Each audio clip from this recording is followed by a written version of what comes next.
Hello students, कैसे हैं आप सब? होपिंग आप सब बहुत अच्छे होंगे। आज के इस सेशन में मैं आपको फैक्टराइजेशन जो कराने जा रही हूँ वो मेथड होगा हमारे पास मिडल टर्म स्प्लिट का। इसके लिए हम कैसे करते हैं, एक सम ले लेंगे p square plus 6p plus 8। मान लो हमारे पास ये सम है। हम इसको कैसे करते हैं, क्योंकि यहाँ पे ना तो कोई कॉमन है ना ही ये कोई आइडेंटिटी बन रही है।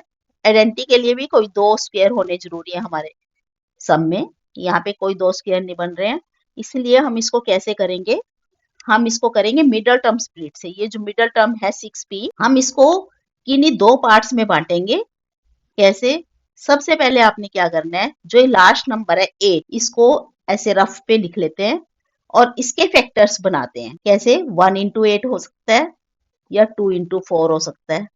बाकी तो आगे 3 पे जाएगा नहीं, 4 से फिर 4 इंटू 2 सेम ही आ जाएगा ये। तो हमारे पास ये दो ही फैक्टर्स बने। अब इनमें से हमने ऐसे देखना है, ये 1 इंटू 8 वाले या 2 इंटू 4 वाले में से, कि अगर प्लस करने पे, क्योंकि हमारे पास यहाँ पे प्लस है, ये वाला प्लस है, तो हम देखेंगे अगर इन दोनों को प्लस करने पे ये 6 बन जाता है, जो मिडल टर्म में 6 है, और मल्टीप्लाई करने पे तो 8 बन ही रहा है, तो प्लस करने पे 6 बनना चाहिए। अगर इन दोनों को यूज करके 6 बन रहा है तो हम कैसे लिखेंगे इसको, p स्क्वायर और 8, ये तो लिख ही दिए हमने। शुरू का और बाद का तो ऐसे लिख दिए। ये जो मिडल टर्म है सिर्फ इसको स्प्लिट करना है। 6p की जगह हम क्या लिखेंगे, 2p प्लस 4p। ऐसे 6p को हमने स्प्लिट किया दो नंबर्स में, जो हमारे फैक्टर्स बने थे 2 और 4, तो 2p प्लस 4p।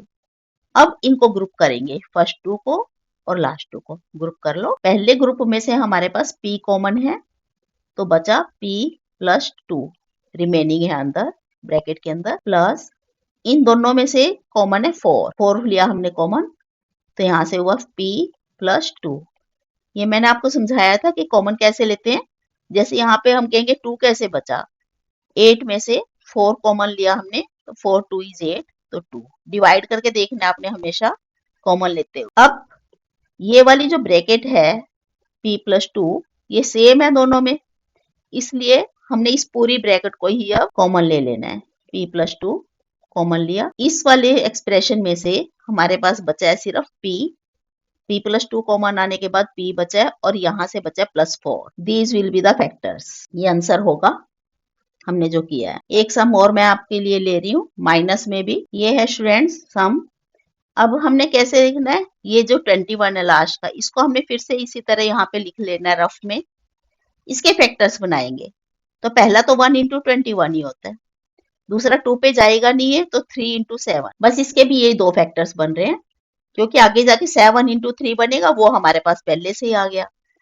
अब इन दोनों फैक्टर्स में से 1, 21 और 3 और 7 में से ऐसा कौन से वाले ऐसे कौन से वाले फैक्टर लेंगे जिनको प्लस करने पे हमारे पास ये 10 बन जाए, तो 3 इंटू 7 यही वाला लेंगे। हमने कैसे लिया, 3 इंटू 7 यहाँ पे यूज किया। अब क्योंकि हमारे पास ये क्यू स्क्वायर भी लिख दिया, बाद में 21 भी है एज इट इज। अब 3 और 7 को कैसे यूज करना है, हमारे पास यहाँ पे 10 -10 क्यू, इसलिए माइनस के तो 3 लेंगे हम और माइनस के ही 7 लेंगे। इस तरह -3 और -7 मिला के -10 बन जाएगा। अब फिर ग्रुपिंग करेंगे, यहाँ से हमने कॉमन लिया q, पहले ग्रुप में से q -3, ये रिमेनिंग रहा। दूसरे ग्रुप में से कॉमन है हमारे पास 7 q।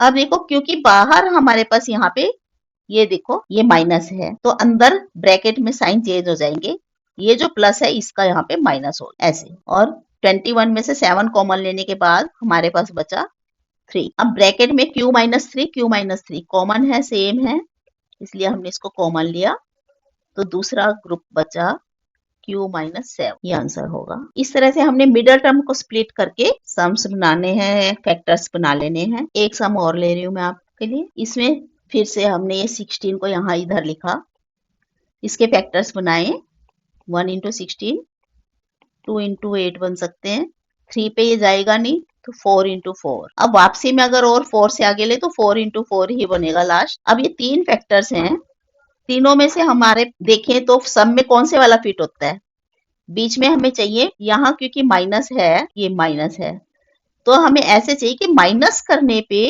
6 आए। ये पहले जो सम किया उसमें प्लस था, तो हमने देखा प्लस करने पे मिडल टर्म आनी चाहिए थी। यहाँ पे हमारे पास है माइनस दिस वन, तो माइनस करने पे आपके पास 6 आना चाहिए।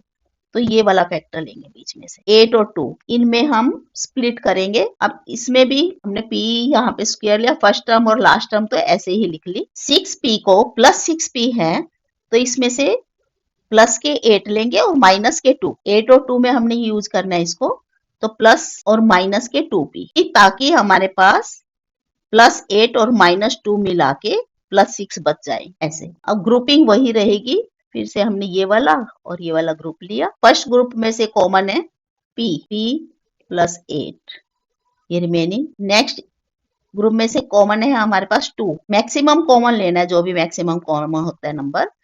यहाँ पे 2 कॉमन है, इसलिए हमने -2 बाहर किया। अब -2p में से 2 कॉमन लिया तो p बचा अंदर, और क्योंकि बाहर ये माइनस आ गया है, ये वाला माइनस है हमारे पास बाहर, तो अंदर माइनस का प्लस साइन चेंज हो जाएगा, ये प्लस 16 में से 2 कॉमन लेने के बाद हमारे पास बचेगा 8। अब फिर से p प्लस 8 दोनों में सेम है ब्रैकेट, तो ये हमने कॉमन ले ली, और दूसरा नंबर बचा p -2, this will be the answer. इस तरह करके हमने मिडल टर्म स्प्लिट करके फैक्टर्स बनाने होते हैं। इसका सही मेथड यही है कि आप यहाँ पे रफ पे ये फैक्टर्स बना के देखो, और जो फिट होता है सम में हमने फिट कर देना। आई होप आपको ये जरूर समझ आ गए होंगे सम कि मिडल टर्म को स्प्लिट करके हम कैसे फैक्टर्स बना सकते हैं। नेक्स्ट सम है हमारे पास, अगर हमारे ये कोई ऐसा सम है तब हम कैसे करेंगे। मैंने जैसे आपको जो आइडेंटिटीज दी है उसमें से देखेंगे हम कौन सी आइडेंटिटी यूज कर सकते हैं।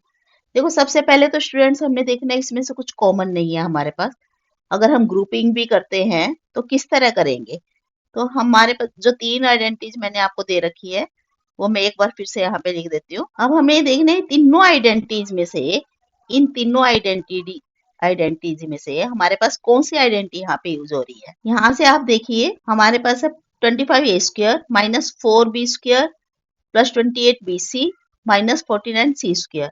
तो अगर हम इस चीज को यहाँ से यहाँ तक इस एक्सप्रेशन को ग्रुप में लेके आए तो क्या बनेगा हमारे पास, क्योंकि b स्क्वायर भी है c स्क्वायर भी है, और अगर हम 2bc वाला फार्मूला यहाँ पुट करें, b square plus c square plus 2bc या माइनस 2bc, दोनों में से कोई सा भी फार्मूला यूज करें तो क्या बनता है, इसको हम ग्रुप करके देखते हैं। यहाँ पे हमने ये अलग लिखा 25a स्क्वायर, अब ग्रुप करना है हमने किसको, यहाँ से ऐसे ब्रैकेट में ले लेना है हमने ग्रुप करने के लिए। माइनस बाहर है तो आपको पता है अंदर के सारे साइन चेंज हो जाएंगे, ये प्लस है तो ये माइनस हो जाएगा, माइनस 28bc, यहाँ माइनस है तो प्लस 49c स्क्वायर। ये ग्रुप के बाद हमारे पास ये बना। अब इसको हम कैसे करेंगे, ये तो ऐसे ही लिखे 25a स्क्वायर, तो यहाँ से 2b का बनता है स्क्वायर 4b स्क्वायर, और 49c स्क्वायर बनता है 7c का स्क्वायर होल स्क्वायर में। अब अगर हम इसको a लें, ये a है और ये b है हमारे पास, तो क्या बना a square plus b square, यहाँ माइनस 2a भी आना चाहिए, तो माइनस 2ab के लिए -2 इंटू a है हमारे पास यहाँ 2b, और b की जगह हमने यूज किया हुआ 7c। ऐसे हमें देखो ये वाली आइडेंटिटी यूज की है इसमें, ये वाली आइडेंटिटी सेकंड वाली, a square plus b square minus 2a। तो यहाँ पे अगर हमने इसको a माना था 2b को, और 7c को अगर हमने b माना है, तो a square plus b square minus 2ab। अब ये क्या बन रहा है हमारे पास 2 2 4 4 7 28bc, ये आ गया ऊपर 28bc। तो हमने क्या किया, इस पूरे ब्रैकेट में अगर ये है जो ये एक्सपेंशन आई है, इधर से देखो इस वाली एक्सपेंशन को हम ऐसे भी तो लिख सकते हैं ना, a minus b whole square, तो अब इसको भी हम ऐसे करेंगे। यहाँ तो है 25a स्क्वायर माइनस, इसको हमने कैसे लिखा, a minus b whole square. यहाँ पे हमारे पास a है ये और b है 7c, तो हमने इस वाली पूरी एक्सपेंशन को ऐसे लिख दिया। अब 25a स्क्वायर भी हम 5a का स्क्वायर बनता है होल स्क्वायर में, बिना होल स्क्वायर के हम नहीं कर सकते फैक्टराइजेशन। ये अब ये है a square minus b square, फिर से हमारे पास एक आइडेंटिटी यूज हो रही है। अब आप देखो इसमें से कौन सी वाली आइडेंटिटी यूज होगी, अब ये वाली नीचे वाली, A square minus B square is equal to A plus B A minus. अब इसको कैसे कर सकते हैं?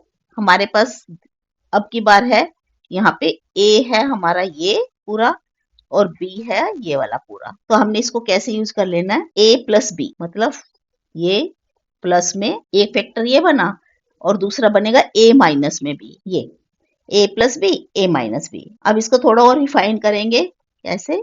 5a, ये स्मॉल ब्रैकेट को भी हटा देंगे, बाहर प्लस है तो कुछ भी चेंज नहीं होगा, एज इट इज ये आ गया। और यहाँ पे 5a बाहर माइनस है क्योंकि ये अंदर वाला साइन चेंज होगा, तो -2b और +7, ये होगा आपका आंसर। हमने सिर्फ ये देखना होता है कि इन तीन आइडेंटिटीज में से कौन सी आइडेंटिटी यहाँ पे यूज हो रही है, उसको ग्रुप बनाओ। एक्सपेंशन से हम कौन सी आइडेंटिटी यूज करके उसका फैक्टर बना सकते हैं। नेक्स्ट सम एक और ले रही हूँ आपके लिए। अगर हमने इसका फैक्टराइजेशन करना है तो यहाँ पे सिर्फ 2 टर्म्स है हमारे पास।